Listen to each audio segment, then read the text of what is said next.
नमस्कार मित्रांनो, पाठराखीण या मालिकेच्या आजच्या भागामध्ये अगदी मनपूर्वक मी तुमचं स्वागत करते. आणि हे बघा, आता मात्र ते गुंड आहे, तर ते गुंड मात्र म्हणजे हा नराबाईने आता ह्या दरवाजाला कुलूप वगैरे लावलेलं असतं आणि चावी तो स्वतः घेऊन गेलेला आहे. तेव्हा सगळेजण अगदी शांत टेन्शनमध्ये बसलेले आहेत. तर चारुलता आता पोतं घेते आणि आपली सगळी भांडी ती गोळा करत असते. सगळेजण चारुलताकडे डोळे भरून बघत आहे. सगळ्यांच्या डोळ्यात पाणी असतं.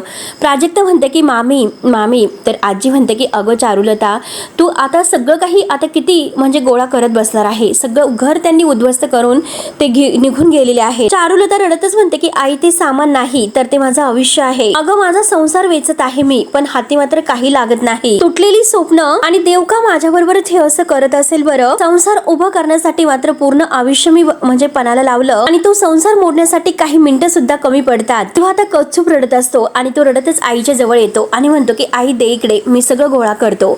परंतु चारुलता रागाने त्याचे हात हिसकावते, पण तरी सुद्धा आता कच्छूप म्हणतो की आई दे ना इकडे, मी करतो. तेव्हा चारुलता अगदी डोळे मोठे करून रागाने त्याच्याकडे बघते. तेवढ्यात आता प्राजक्ताच्या मोबाईलवर तो व्हिडिओ येतो. जोरात मेसेज वाचतो. तर घाईने आता ही प्राजक्ता तो मेसेज पाहते. तेव्हा मात्र आता तृप्ती रडतच म्हणते की आता आपण काय करायचं, कुठे राहायचं. आणि प्राजक्ताचा मात्र तो आता व्हिडिओ आहे तो बघायचा राहून गेलेला असतो. तृप्ती रडत असते म्हणून ती धावतच आता तृप्ती जवळ येते आणि म्हणते की वहिनी, तू काही काळजी करू नकोस, मी बघते कुठे काही सोय होते की नाही. आपण जवळच्या हॉटेलमध्ये बघते की कुठे रूम्स आहे का उपलब्ध, बघूयात. वैद्यभाव मात्र एका ठिकाणी शांत बसलेले आहेत आणि प्राजक्ताची धडपड सुरू असते. आणि तेव्हा ती मात्र RR हॉटेलमध्ये फोन करते आणि म्हणते की हॅलो, RR हॉटेल का. तेव्हा तो हॉटेलचा मालक म्हणतो बोला. तर प्राजक्ता म्हणते की आम्हाला रूम्स हव्या होत्या, काही रूम वगैरे आहे का उपलब्ध, आहेत का रूम म्हणजे अवेलेबल. तेव्हा आता लगेच तो मालक म्हणतो की हो आहेत ना, आणि किती रूम्स पाहिजे. तेव्हा प्राजक्ता म्हणते की 3 रूम्स हवे आहेत. आणि तेवढ्यात मात्र आता तो मालक म्हणतो की सांगतो मी तुम्हाला. आणि तेवढे तृप्ती आता प्राजूला म्हणते की अगं प्राजू, तुझ्याकडे जेवढे पैसे होते ते सगळे काही पैसे तू बाबांच्या ऑपरेशनसाठी दिलेले आहेत. अगं मग हॉटेलमध्ये राहण्यासाठी तू पैसे कुठून आणणार आहे बरं. त्यानंतर इकडे मात्र आरव हा भाग्याला घेऊन इंटरव्ह्यू साठी तिला सोडवायला जात असतो. परंतु भाग्याच्या डोक्यामध्ये सारखं आता इंटरव्ह्यू मध्ये काय काय बोलायचं तेच सारखं तिची बडबड सुरू असते. मी भाग्यश्री चंद्रशेखर वैद्य आणि मला 12वी मध्ये इतके पर्सेंट आलेले आहेत, तितके आणि हेच ती आता ट्राय करत आहे. तेव्हा आरव तिच्याकडे बघत असतो. तिच्याकडे बघून तो हसत असतो. मी माझ्या बाबांच्या क्लिनिक मध्ये काम करते आणि माझं ग्रॅज्युएशन झालेलं आहे. मी छान जेवण सुद्धा बनवते. परत आता ती स्वतःच्या डोक्यात मारून घेते, हसते आणि म्हणते की जेवण बनवते आणि भाग्या असं स्वतःलाच म्हणते. आरव तिची ही गंमत पाहत असतो आणि काय बोलते मी म्हणून आता तिचं लक्ष आरवकडे जातं. आरव तिच्याकडे बघत असतो. तेव्हा ती आरववर ओरडते की समोर बघ, नाहीतर आपला ऍक्सिडेंट होईल. मात्र आरव हसतो आणि म्हणतो की काही ऍक्सिडेंट हे चांगले असतात, हो की नाही.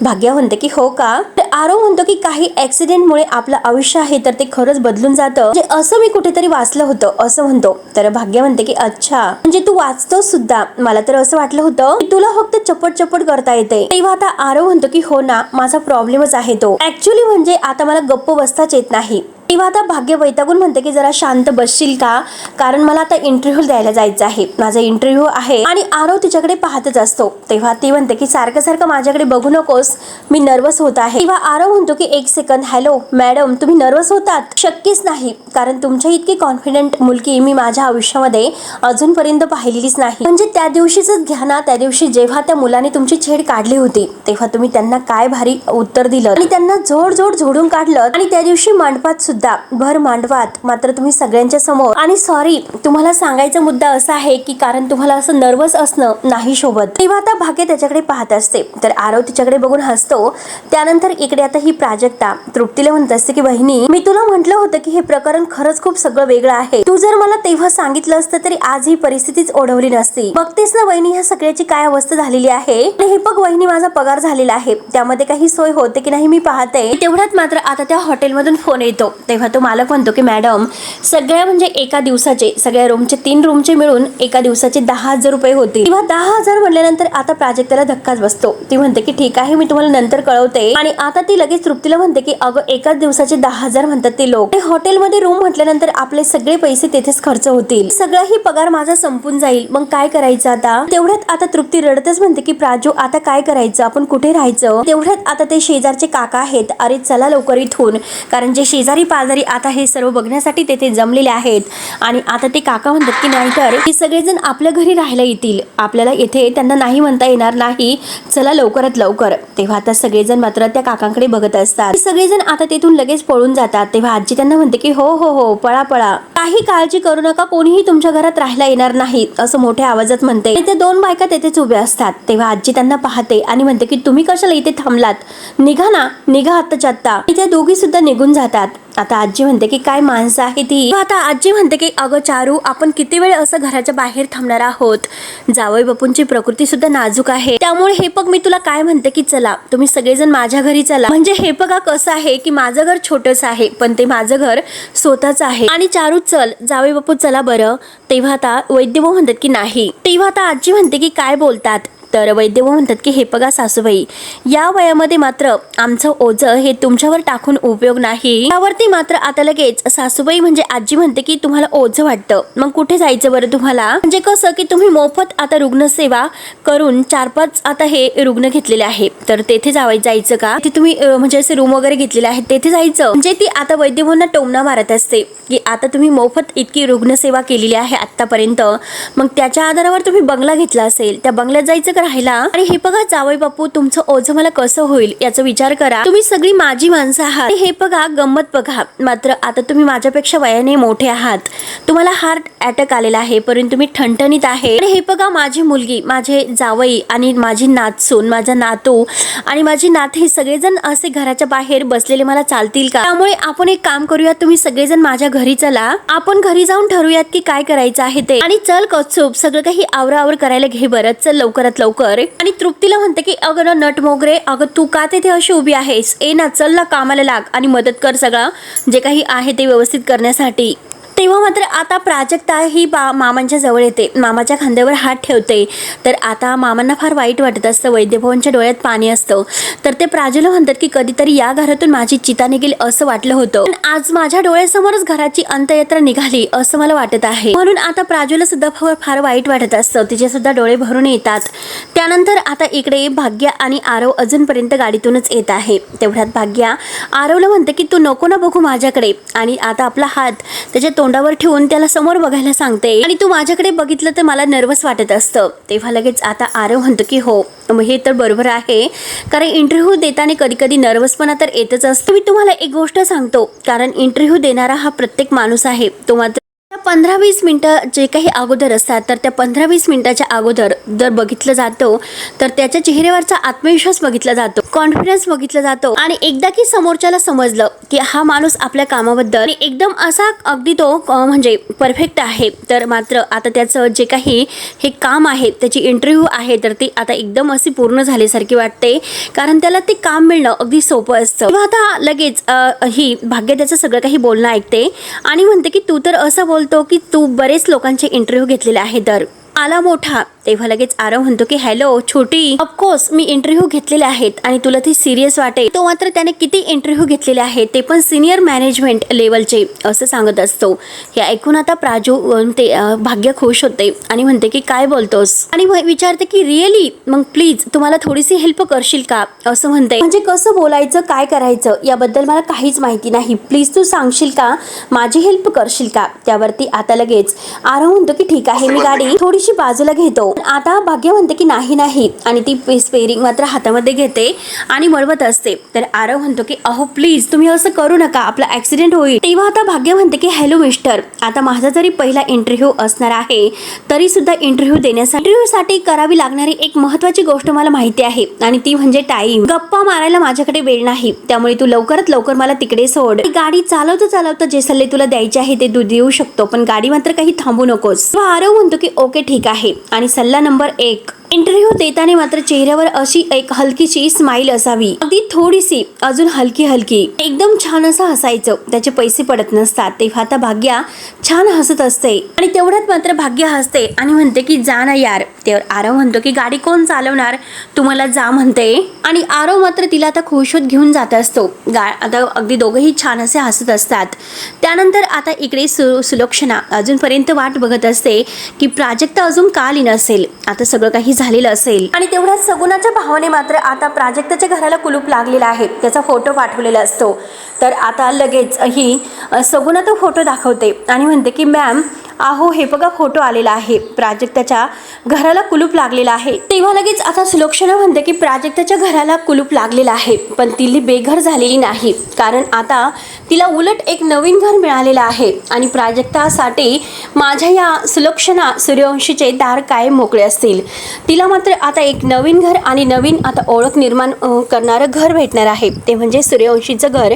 आणि ती सूर्यवंशी घराण्याची आता लवकरात लवकर सून झालीच पाहिजे. आणि खरं तर ही वेळ यायला नकोच होती. तिच्या मामाच्या ऑपरेशनसाठी सुद्धा ती माझ्याकडे मदत मागायला आली नव्हती आणि खरं तर तिच्यावर ही परिस्थिती माझ्यामुळे आलेली आहे, याचं मला फार वाईट वाटतं. पण माझ्या आलोकच्या भल्यासाठी मला हे सर्व करणं भाग होतं. तेव्हा आता अंबिका म्हणते की हे बघा जाऊबाई, तुम्ही अजिबात वाईट वाटून घेऊ नका. आज जरी तुम्ही त्यांच्या डोक्यावरचं छत काढून घेतलं असलं तरी सुद्धा उद्या लग्न झाल्यावर सूर्यवंशी घराण्याची त्यांची सोयरीक जुळल्यानंतर कोणीही कुटुंबाचं भलंच होणार आहे. एकदा की लग्न झालं तर त्यांच्यावर ही अशी परिस्थिती आणि ही अशी वेळ तुम्ही येऊनच देणार नाहीत, हो की नाही. त्यामुळे हे बघा जाऊबाई, तुम्ही परत ह्या गोष्टीचा विचार खरंच करू नका आणि त्या गोष्टीचा स्वतःला त्रास सुद्धा करून घेऊ नका आणि वाईट सुद्धा वाटून घेऊ नका. आता अंबिका सुलक्षणाला समजावते तेव्हा सुलक्षणा शांतपणे ऐकून घेते.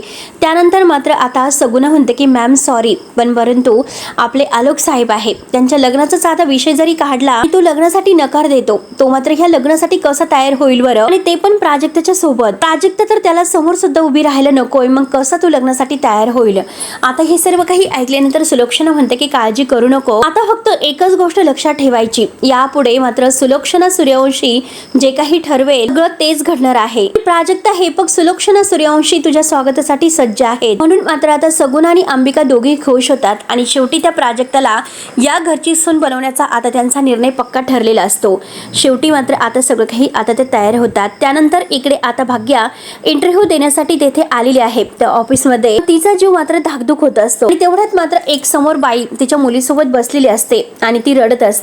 भाग्याचं लक्ष तिच्याकडे जातं. मात्र आता त्या दोघींकडे पाहत असते. बिचारी ती आता आई रडत आहे आणि तिची मुलगी शेजारी बसलेली आहे आणि तेवढ्यात आशाताई आहे तेथील, तर त्या मात्र त्यांच्यासाठी जेवण वगैरे आणून देतात. तेव्हा आता ती बाई आहे ती खूप रडत असते आणि आपल्या बाळाला म्हणते की चल बाळा खाऊन घे.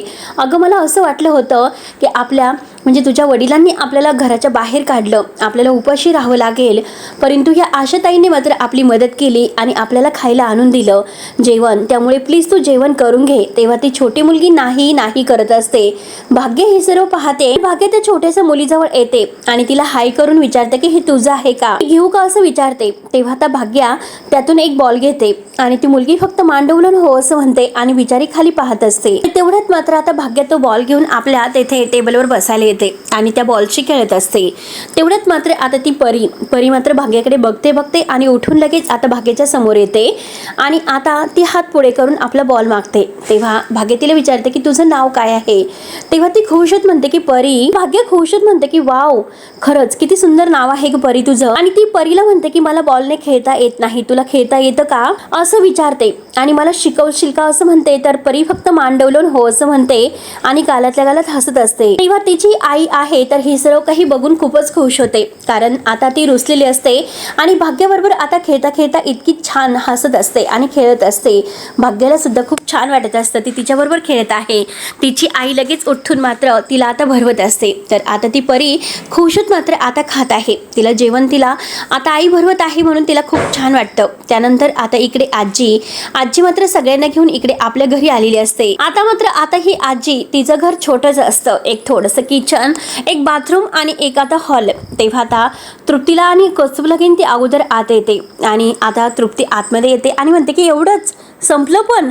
आणि आई आजी अहो तुमची बेडरूम कुठे आहे बेडरूम? तेव्हा आता आजी सुद्धा तिला चांगलंच उत्तर देते, हो हो हो तुझ्यासाठी बांधते नवीन, आता थांब. तेवढ्यात हे तृप्तीचं बोलणं काही थांबत नसतं. ती म्हणते की हो तुमचं एवढंसं घर आहे ना म्हणून तुम्ही सतत आमच्या घरी थांबत असतात. तर बरं झालं बाई मी तुमच्या घरी पहिल्यांदाच आले, परत नाही येणार. तोऱ्यातच म्हणत असते. तृप्तीचा तोरा काही व्हायला जात नसतो. तेव्हा आता चारुलता वैद्यभवना धरून आतमध्ये घेऊन येते. तर आजी म्हणते की सावकाश जावई बापू जरा सावकाश. तेव्हा कौतुक बॅग वगैरे तेथेच ठेवतो. तर आजी त्याला म्हणते की अरे तिकडे ठेवा आतमध्ये. आणि त्यानंतर आता जेव्हा तो कौतुक आतमध्ये बॅग ठेवायला जातो तर वैद्यभाऊ त्याला आवाज देतात. कौतुक धावतच येतो आणि बोला ना बाबा काय झालं?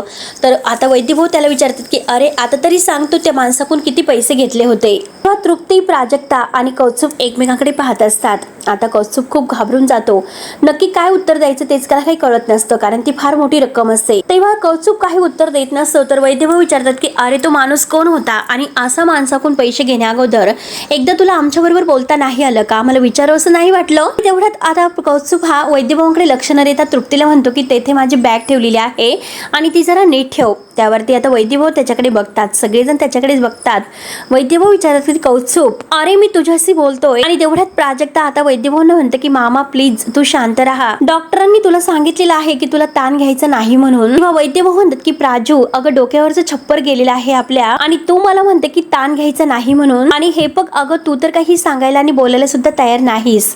नक्की काय झालं होतं? किती पैसे होते? का पैसे घेतले होते? आणि हा कौतुक सुद्धा काही बोलायला तयार नाही. आणि कौतुक अरे बोल ना, काहीतरी बोल ना, कोण होती ती लोक, किती पैसे घेतले होते? कौतुक पूर्णपणे घाबरून जातो. काय उत्तर द्यावं तेच काही त्याला कळत नसतं.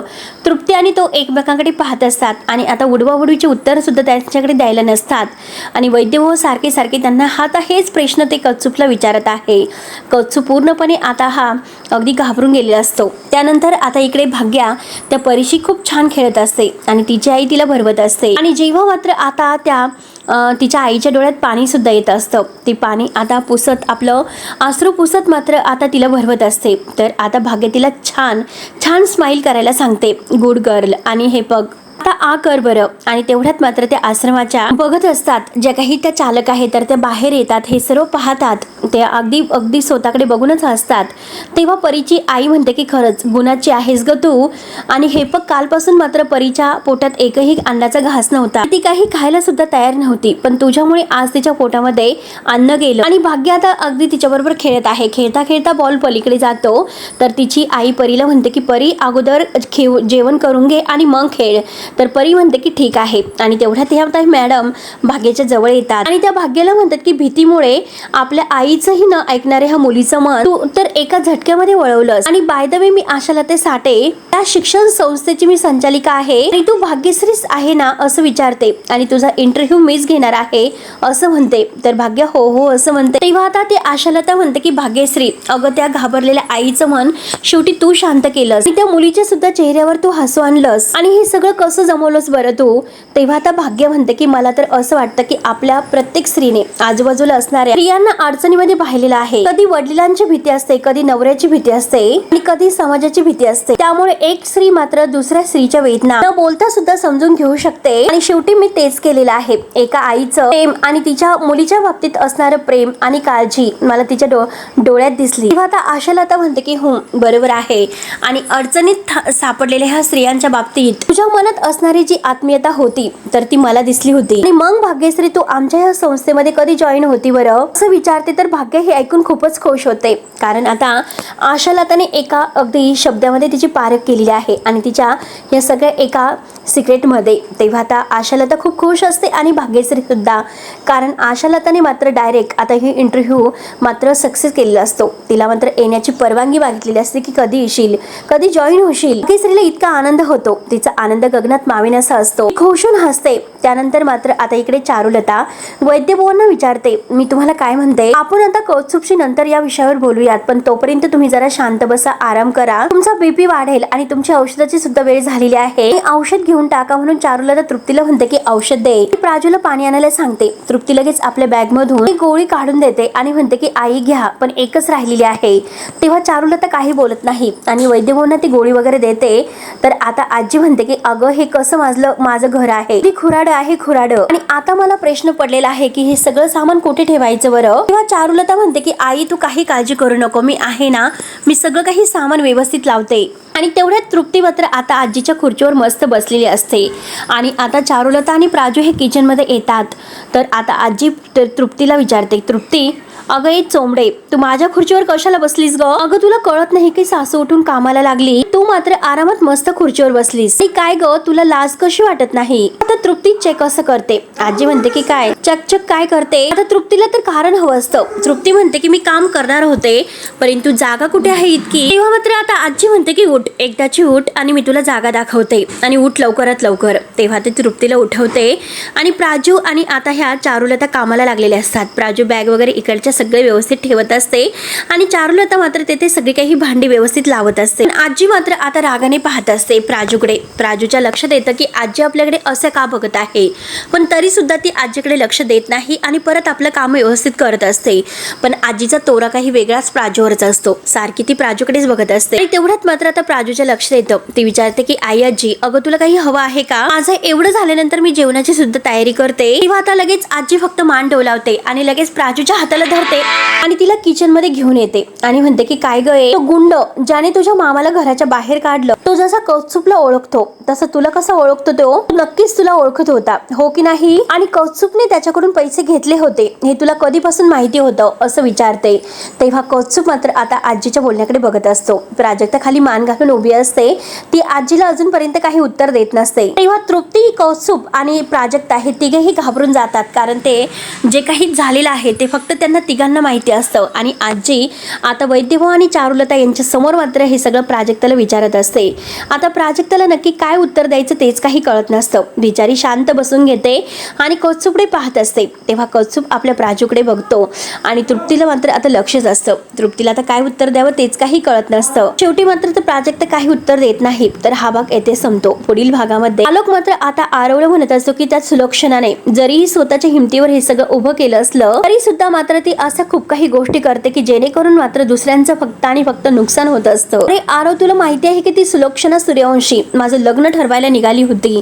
हे ऐकून मात्र आता आरव म्हणतो की काय सांगतोस? पुढच्या वेळी जर तिने असा काही विचार करण्याचा सुद्धा विचार केलास तर मात्र हातामध्ये जे काही त्याने अगदी जड वजनाचे ते लोखंड उचललेले आहे रागाने मात्र तो खाली फेकून देतो. आता इकडे आजी मात्र प्राजक्तालावरच आरोप करत आहे की तुझ्यामुळे मात्र माझ्या लेकी आणि जावेवर संकट आलेलं आहे आणि शेवटी त्यांना घराच्या बाहेर पडावं लागलं. पण आता या संकटातून तूच त्यांना बाहेर काढायचं आहे. सांग आता तू तुझ्या या घराला, या तुझ्या माणसांना या संकटातून कसं म्हणजे बाहेर काढणार आहे? तर प्राजक्ता आजीकडे पाहत असते. शेवटी आता प्राजक्ताला भयानक निर्णय घ्यावाच लागतो आणि आलोकशी लग्न करून मात्र प्राजक्ता आपल्या घराला या संकटातून बाहेर काढील आणि आपल्या भाग्याचा सुद्धा आनंद, जे काही तिच्या जीवनातील आनंद आहे तो तिला मिळून देईल. म्हणजे तिचं सुद्धा लग्न आरवशी ठरवेल. तेव्हा मित्रांनो आता पुढे नक्की काय होईल हे बघायला विसरू नका. तोपर्यंत धन्यवाद.